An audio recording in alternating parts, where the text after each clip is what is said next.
Good morning. My name is John Hawkins. I'm honored to serve as the CAL FIRE Riverside Unit, Riverside County Fire Chief. This morning I just have a few points that I'd like to share with you as we embark on this wildfire awareness kickoff for 2013.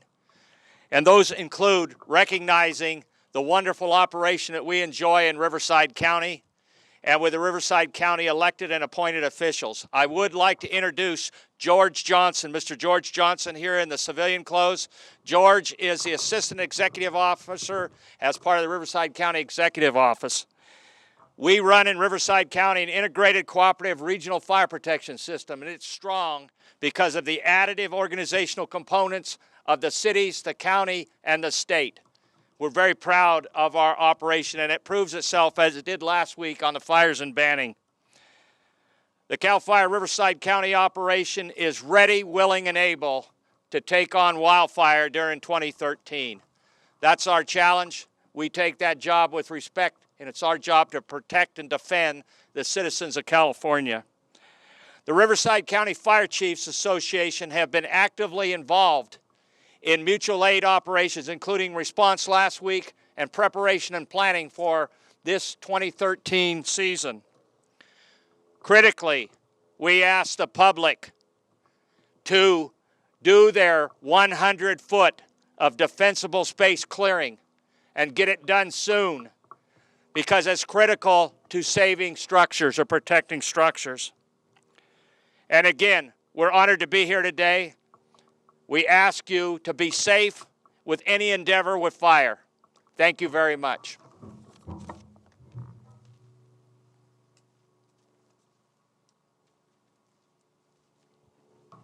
Chief Dale Hutchinson, my boss, so be nice to him.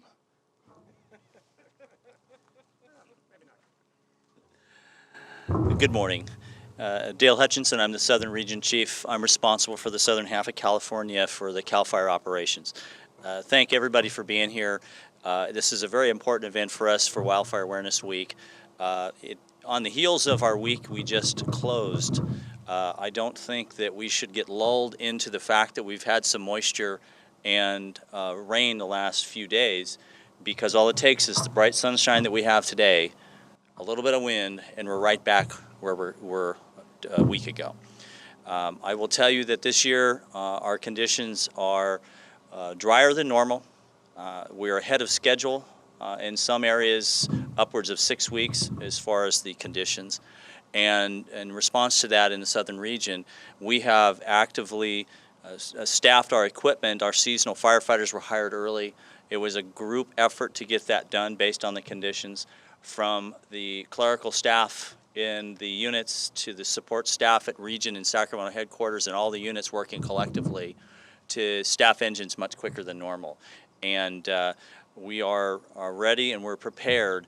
And one of the items I would like to talk about and build upon what Chief Hawkins had mentioned is that defensible space gives the firefighters an opportunity, a fighting chance to get in there and do our business and protect improvements in structures, and that is critical. But one point I want to point out is that many times this time of the year we have citizens that are doing the right thing, but they'll do it the wrong way.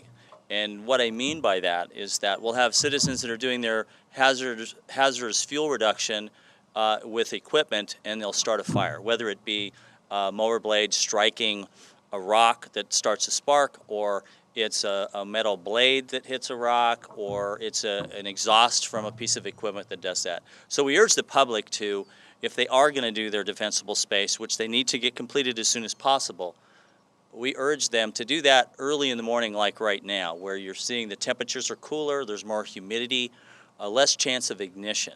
Do that before 10 o'clock, basically. And 94% of the ignitions we have seen in years past are attributed to equipment-caused fires. So that's a big component that we can help with. So we appreciate the public's help in our fight to protect their communities. They are doing their part, so we can do our part. But I urge them to do their defensible space work at the right time with the right equipment to make sure we can keep those numbers down. So with that, I want to turn it over to one of my partners in the mutual aid system. Deputy Chief Ralph Domanski with the California Emergency Management Agency. Thank you, Chief Hutchinson. Thank you for inviting us here today.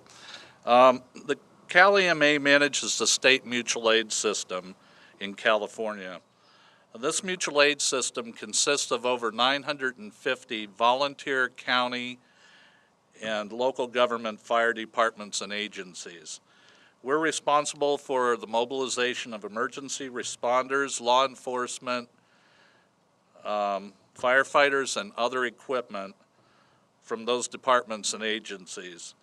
These resources are available for all hazard incidents, including wildland fire. We're here today showing our support for the wildland fire agencies that you see here behind me. We will continue to provide as many volunteer county and local government resources as is necessary to assist the wildland agencies in the upcoming fire season. I guess in closing, I would also like to say, let us help us by let us help you by helping us. And by saying that, I mean be prepared for wildland fire. Have a plan. If you live in the wildland urban interface, as Chief Hawkins said, make sure you've done your clearance so the firefighters have some defensible space that they can work with. And please follow law enforcement and fire officials' directions and orders if asked to evacuate. Thank you very much. And the next speaker will be Lieutenant Colonel Carrie Colas. Thank you. Good morning.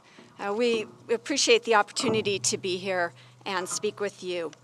As members of the California National Guard, we are citizen soldiers. And it is a top priority for us to be ready to support our communities during a wildfire or other state emergency. Through the cooperative agreement process, we have a broad range of capabilities that can assist civilian responders. For air support, we have specially equipped C-130s that can drop 3,000 gallons of retardant or water. We have helicopters that can drop water, provide medevac, or provide imagery to the incident commander. On the ground side, we have heavy equipment, bulldozers, personnel transport. We have locally at March a disaster relief bed down set, which can house up to 150 personnel. We have also recently delivered a mobile emergency operation trailer, and this is a FEMA Type 2 compliant communication trailer. With all of this, we have very highly trained personnel that operate this equipment. In addition, in the past, our personnel have worked in command centers. We've worked as liaison officers, and we've had personnel working as fire hand crews in past fires. We exercise with our partners at CAL FIRE, CAL EMA, CDF, and the U.S. Forest Service throughout the year. Our personnel are committed to train and maintain our equipment so that when you need us, we are ready. Thank you.